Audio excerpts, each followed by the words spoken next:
Seja muito bem-vindo à minha sala de aula e nesse vídeo nós vamos falar sobre batismo com fogo. Já ouviu falar? Você sabe o que de fato significa? O que a Bíblia realmente quer dizer com esse termo?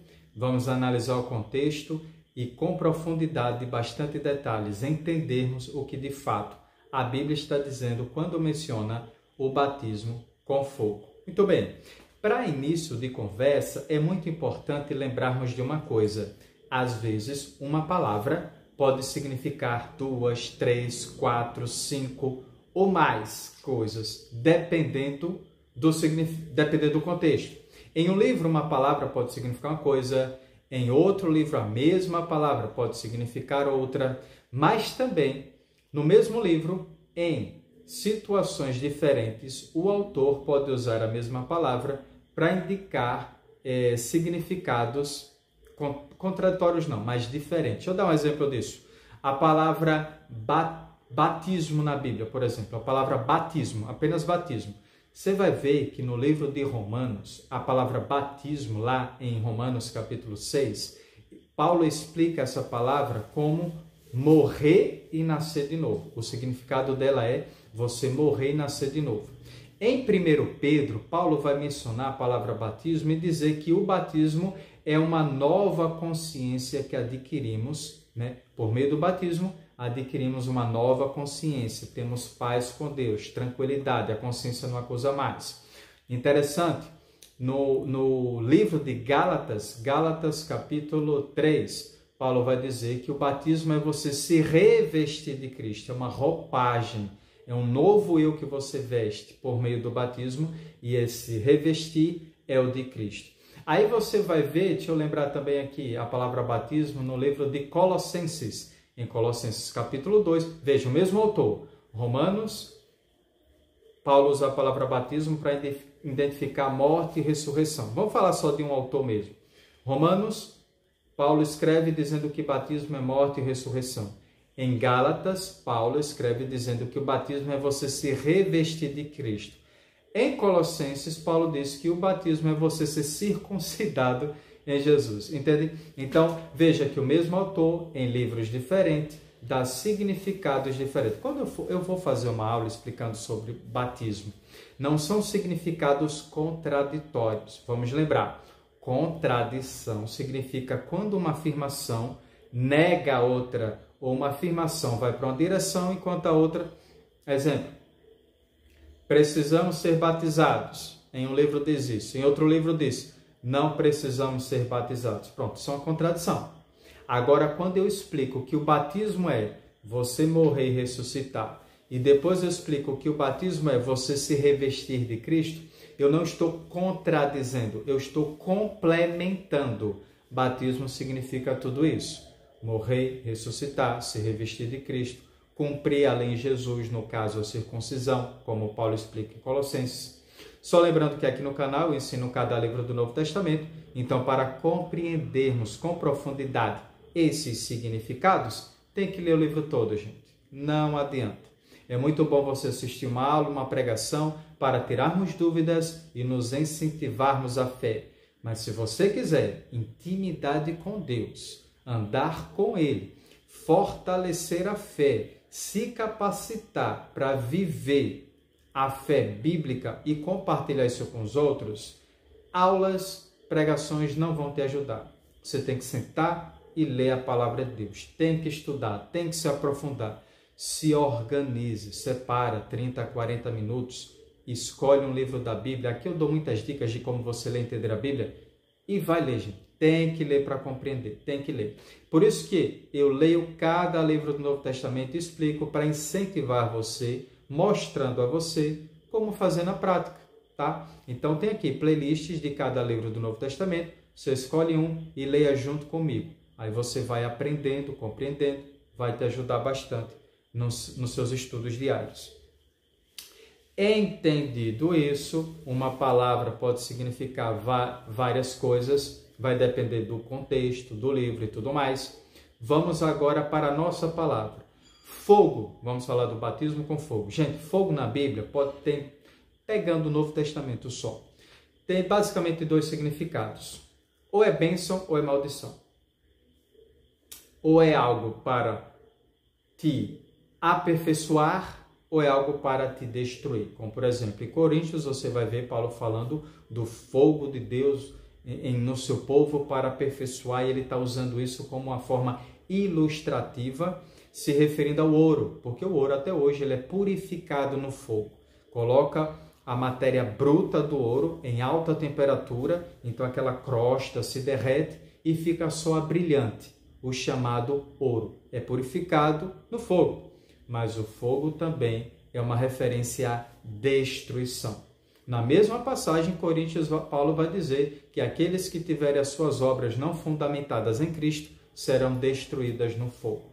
Quando a gente estudar o livro de 1 Coríntios, vamos entender isso com maiores detalhes. Então, percebendo isso, quem menciona batismo com fogo é João Batista. Então, quando João Batista fala do batismo com fogo, ele está falando de bênção ou maldição? Coisa boa, coisa ruim? Coisa agradável ou desagradável? O contexto é quem vai dizer. Então, vamos lá. Abra sua Bíblia em Mateus capítulo 3, a partir do versículo 1.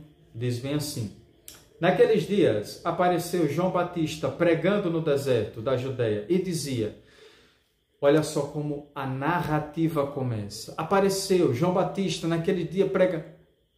O texto, a narrativa aqui é suave, é leve, é tranquila, é agradável. Coisa boa está acontecendo. O contexto é esse.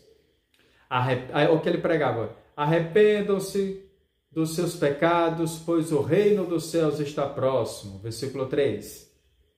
Porque este é o referido por intermédio do profeta Isaías, ao que Isaías profetizou. Voz do que clama no deserto, preparai o caminho do Senhor, endireitai as suas veredas. Versículo 4. Usava João vestes de peles de camelo e um cinto de couro. A sua alimentação era gafanhoto e mel silvestre. Então veja, ele pregava no deserto, conforme foi anunciado em Isaías. Aí ele dá o detalhe do traje de João e da sua dieta, que foi profetizado que seria assim também. Ou seja, está se cumprindo a profecia. João anuncia a mensagem que foi profetizado que ele anunciaria, e João vive conforme o que foi profetizado, como ele viveria. Então, a profecia de Isaías está ali se cumprindo. Boa nova, coisa boa. Até agora, muito boa, agradável o contexto. Isso é ler e entender a Bíblia, gente. Se você está lendo a Bíblia e não percebe o ambiente, o clima, o clímax, a situação é calma, é tensa, então você não está entendendo. E eu ensino tudo isso no meu curso. Eu preparei um curso que eu chamo de Entendendo o que Leio. Nele tem todas as orientações que vai ajudar você a, de fato, ler e entender o que está escrito, para que você não se atrapalhe, nem seja influenciado por pessoas que não entendem, ok? O link eu vou deixar na descrição. Taxa única, o valor é super acessível, é para ajudar mesmo, é para todo mundo ter acesso a esse material. Muito bem, gente. Voltando para... Eu super recomendo, vai te ajudar bastante. Voltando para cá, entendendo o clima, está tudo muito lindo, tudo muito bem. Olha o versículo 5. Então saíram a ter com ele Jerusalém, toda a Judéia, toda a circunvizinhança do Jordão. E eram por ele batizados no Rio Jordão, confessando os seus pecados. Veja que coisa linda! Surgiu essa mensagem, conforme Isaías foi profetizado. E era João Batista, que falava assim, se vestia assim, e multidões iam até ele para confessando os seus... Lindo texto, maravilhoso, clima amigável e tal. Até que, olha o versículo 7. Vendo ele quem? Esse ele é João Batista, ele viu, vendo ele, porém, olha esse nome, porém, indica contraste. Exemplo, não tem aqueles momentos em que alguém chega para você e diz assim, olhe, eu gostei muito do que você disse, porém, pronto, esse porém vai ser apresentado um contraste. Olhe, gostei muito do que você fez, foi maravilhoso, porém... Pronto, a pessoa vai mostrar agora algo totalmente contraditório. Entendeu? Quando você lê um texto, você tem perceber essa quebra de clima, essa mudança de ambiente, essa alteração de contexto, o contexto aqui vai mudar, o clima aqui vai mudar, o que era agradável vai ficar desagradável, o que era bom vai ficar ruim, o que era tranquilo vai ficar tenso, porque houve uma quebra a partir do versículo 7. Olha só. Vendo ele, porém, que muitos fariseus e saduceus vinham ao batismo, disse-lhe: raça de víboras, quem vos induziu a fugir da ira vindoura? Ele ficou nervoso. Ele vai ameaçar, ele vai advertir, ele vai corrigir, ele vai repreender. Não é mais aquela pregação: arrependam-se dos seus pecados, porque o reino dos céus está próximo. Não é mais aquela coisa agradável. O negócio ficou tenso. Quem são os fariseus? Eu já tenho um vídeo aqui. Os fariseus, entendam o erro deles. Ainda vou fazer um vídeo sobre os saduceus, mas resumidamente, os fariseus aqui é uma referência a um grupo religioso da época que eram super radicais, não porque eram fiéis às escrituras, mas porque eram fiéis às más interpretações das escrituras, como é que eu posso dizer? As ideias que os antigos criaram. Então eles criaram mandamentos, tradições e ritos que não vieram de Deus. Isso perturbava a vida espiritual do povo. E eles exigiam obediência, não às escrituras, mas à tradição dos antigos. Ou seja, mais uma vez, mais importante do que o que Joatsu diz, mais importante do que o que Joatsu explica, pensa, acredita, é o que está escrito na palavra de Deus. Por isso que, para não sermos enganados e influenciados por pessoas, às vezes tem a má intenção, às vezes não. De qualquer forma, nós temos que ser influenciados por Deus e não por homens. Para isso acontecer, não existe outro caminho. Você tem que sentar e ler a sua Bíblia, para não cair no erro dos fariseus. Então, quando João Batista vê aqueles homens vindo, que eram falsos, hipócritas, fingidos, substituíam a palavra de Deus por tradições de homens, quando ele vira os saduceus, quem são os saduceus? Os saduceus nem acreditavam nas escrituras, ignoravam, nem acreditavam em vida após a morte, em anjos, ou juízo final. Eram, na verdade, judeus ricos que tinham influência sobre o povo. Quando João viu esses dois grupos de pessoas se aproximando, aí ele começou a ficar nervoso. Raça de víboras, quem vos induziu a fugir da ira vindoura? O que é essa ira vindoura? A ira vindoura é o dia da vinda de Jesus. O dia da vinda de Jesus vai ser um dia de festa para alguns, mas para outros vai ser um dia de terror. Vai ser um filme terrorista, entende? Porque é chamado de a ira vindoura. Embora que algumas pessoas vão interpretar essa ira vindoura com relação à destruição de Jerusalém, se aplica perfeitamente, porque Deus veio com sua ira exercer juízo ao povo de Israel daquele período, daquela época. No entanto, também se aplica, e quando eu for falar de profecias, eu estou evitando bastante falar de profecias, né? Porque não é meu intuito no momento agora. Mas quando eu falar de profecias, eu vou explicar essa questão. Muito do que aconteceu em Jerusalém, ou tudo o que aconteceu em Jerusalém no ano 70, é uma prefigura, é uma ilustração do que vai acontecer no mundo todo. Jesus vai voltar e trazer o juízo sobre essa terra. E quem não estiver debaixo da palavra de Cristo vai ser destruído com esse mundo. Tá? Então se aplica nos dois casos, tanto na destruição de Jerusalém como na vinda de Jesus. Da mesma forma que os milagres são ilustrações físicas se referindo a coisas espirituais, as profecias também, elas tendem a se repetir. Do jeito que aconteceu lá em Jerusalém, ainda faltam outras profecias para se cumprirem, como a vinda de Jesus e a destruição desse mundo. Será uma vinda mais gloriosa. Jesus entrou em Jerusalém como rei, né? E ele vai vir como rei do universo. E como Jerusalém foi destruída, agora o mundo será destruído. E os que não estiverem de acordo com a palavra de Cristo irão junto, tá? Em outro vídeo eu vou explicar isso com maiores detalhes. Vamos lá para a gente não perder o contexto aqui. Muito bem. Quem disse que vocês vão escapar da ira vindoura? Versículo 8. Produza, pois, frutos dignos de arrependimento. Agora, João Batista vai comparar pessoas com árvores. Quem é que dá fruto? A árvore é que dá fruto. Então, ele está chamando de aquele comportamento, aquela atitude que demonstra que eu me arrependi dos pecados, João Batista está chamando de fruto digno de arrependimento. Ah, eu estou arrependido e não faz nada diferente? Então você não se arrependeu.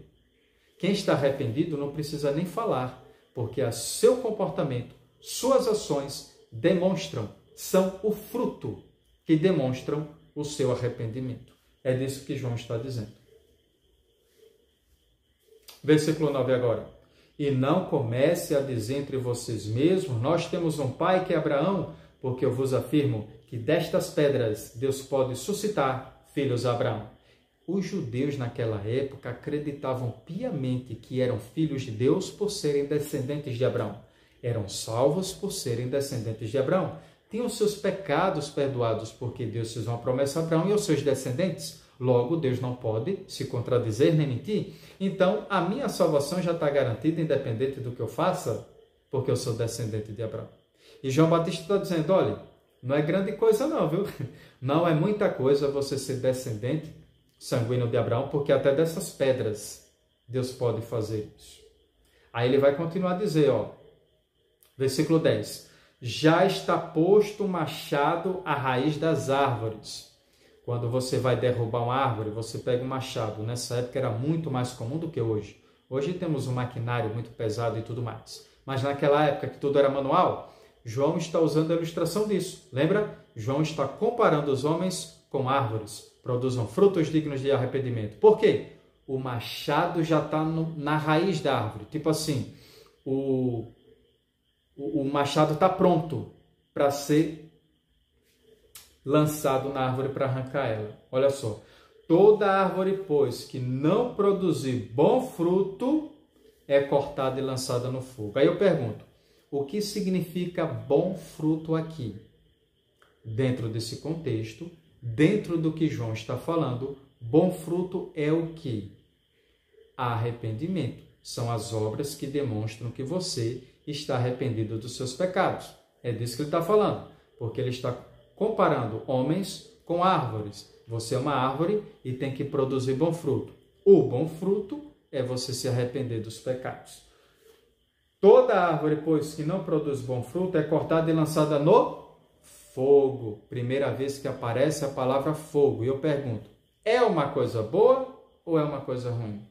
Está dentro de um contexto agradável ou está dentro de um contexto desagradável? É uma bênção ou um castigo? Aparece a palavra fogo aqui e não é coisa boa. Quando a árvore não produz bom fruto, o que é que se faz com ela? Corta e vira lenha. É jogada fora. Se a árvore está lá, não está produzindo fruto, a função dela, o objetivo dela é produzir fruto para alimento e não está fazendo isso, por que vai cultivar essa árvore? Corta ela e joga para ser destruída. Vai virar lenha. Entendeu? Primeira vez que aparece a palavra fogo e não é coisa boa. Olha o versículo 11. Eu vos batizo com água para arrependimento, mas aquele que vem depois de mim é mais poderoso do que eu, cujas sandálias não sou digno nem de levar. Ele vos batizará com o Espírito Santo e com fogo. Quem é essa pessoa na qual João Batista está se referindo? Jesus Cristo. E ele está dizendo que, olha, eu batizo com água porque eu sou pequeno, sou frágil, é uma coisa simples, é um símbolo para representar, para exteriorizar o seu arrependimento. Mas vem um homem aí, que ele é tão poderoso, tão incrível, majestoso, eu nem sou digno de carregar suas sandálias. Ele vai batizar com o Espírito Santo e com fogo. Segunda vez que aparece a palavra fogo, é coisa boa ou coisa ruim? Está dentro de um contexto agradável ou desagradável? É bênção ou castigo? É ruim, gente. João Batista está dizendo o quê? Jesus é poderoso, não nesse mundo, não no batismo de água assim como eu. Ele vai batizar com o Espírito Santo, que é uma referência aos salvos, e com fogo, que é uma referência aos condenados. Jesus é quem tem poder para salvar e condenar, para libertar e expulsar. Ele tem poder para levar você para o céu ou para o inferno. Ele tem poder para isso. Ele é o poderoso. Ó a conclusão de João, ó. Versículo 12. A sua pá, ele a tem na mão. A pá, né? Todo mundo sabe o que é uma pá, né? E limpará completamente a sua eira. Eira é o terreno onde você cultiva alguma coisa. É o seu sítio. Eira, seu terreno. Ele tem a mão na sua pá, limpará a sua eira, recolherá o trigo no celeiro. O que é que se faz com o trigo? Você tem uma plantação de trigo, vai colher com a pá, né? Tudo era manual. Aí pronto, tira o trigo, limpou o terreno, pronto. O trigo, que é o que se comercializa e você ingere, se alimenta disso, o trigo vai para o celeiro, vai ser guardado, reservado, não é verdade? E depois, o que é que acontece? Mas queimará a palha em fogo que nunca se apaga. Qual é o fogo que nunca se apaga? É o fogo da condenação. Entende? Quem é que vai colocar palha no fogo que nunca se apaga? Jesus. Quem é que vai colocar o trigo no celeiro? Jesus, porque ele tem poder para fazer os dois. O que é o batismo com fogo? É a condenação daqueles que não produzem frutos de arrependimento. Deu para entender? Batismo com fogo não é bênção, é o castigo eterno. O próprio Jesus vai falar isso. Abra a sua Bíblia em Mateus capítulo 7 agora. O próprio Jesus mencionou esse fogo. E para quem vai ser direcionado? Mateus capítulo 7, a partir do versículo 15, fala bem assim: cuidado com os falsos profetas. Olha aqui a mensagem, a pregação, a advertência, clima tenso, difícil. Cuidado, aqui é Jesus falando, com os falsos profetas. Que eles se apresentam disfarçados de ovelha, mas por dentro são lobos devoradores, roubadores. Gente, falso profeta não tem cara de falso profeta. Quando é que a gente vai entender isso? Ele é agradável, ele é doce, ele é bonito. Geralmente ele é rico, né? Mas tem toda a classe, rico, pobre, tá? Mas geralmente ele é Não estou dizendo que riqueza é sinônimo de perdição, tá, gente? Mas é porque a gente supervaloriza a aparência. A pessoa que... Enfim, a gente tem a tendência de supervalorizar a aparência. O falso profeta, ele vai fazer de tudo para ser super... Ele fala bem, bonito, agradável, diz o que você quer ouvir. Você é lindo, você é maravilhoso, você é aquilo, neném. Sabe? Mas está corroendo sua alma por meio de uma pregação falsa, mentirosa. Não te induz ao arrependimento, não te leva a Deus, te leva a Ele mesmo. E Jesus está dizendo, cuidado, ó, Jesus vai dar mais dica, olha o que ele vai dizer, ó, presta atenção no que Jesus vai dizer. Pelos seus frutos o conhecerão. Jesus está usando a linguagem de João Batista. Por quê? Porque os primeiros discípulos de Jesus vieram de João. Então Jesus já está usando uma linguagem que era familiar àqueles ouvintes para entender a mensagem. Ele já entendia o que é o falso profeta, que é uma árvore que tem que produzir frutos, senão vai ser lançado no fogo. Eles já entendem essa linguagem. Então Jesus, como está ensinando aos antigos discípulos de João, está se utilizando das palavras de João para ser melhor compreendido. Aí ele continua. Assim, versículo 17. Toda árvore boa produz bons frutos. Toda árvore ruim produz frutos maus. Não pode a árvore boa dar frutos ruins, nem a árvore ruim dar fruto bom. Toda árvore que não produzir bom fruto é cortada e lançada no fogo. O mesmo linguajar, a mesma dialética, a mesma oratória, a mesma ilustração, o mesmo contexto, a mesma aplicação. Jesus apenas está repetindo o discurso de João, mas aplicando aos falsos profetas. João estava falando com fariseu e saduceu, e Jesus está dizendo, do mesmo jeito que é com aqueles lá, são com esses aqui. Aí ele diz no versículo 20, ó, Assim, pois, pelos seus frutos os conhecerão. Nem todo aquele que me diz Senhor, Senhor entrará no reino dos céus, mas aquele que faz a vontade do Pai que está no céu. Qual é o fruto aqui? O fruto lá em Mateus 3 é produzir arrependimento, é você demonstrar que está arrependido dos pecados. O fruto aqui é outro, olha que interessante. O fruto aqui é fazer a vontade de Deus que está no céu, que é parecido. O fruto de Jesus é obediência. O fruto de João Batista, arrependimento. Entendeu a diferença de contexto? Em Mateus 3, arrependimento, o contexto é se arrepender. O fruto é se arrepender. Em Mateus 7, fruto é obediência. A mesma palavra sendo aplicado em significados diferentes. Isso é o que significa ler a Bíblia para entender, que é o que eu ensino no meu curso.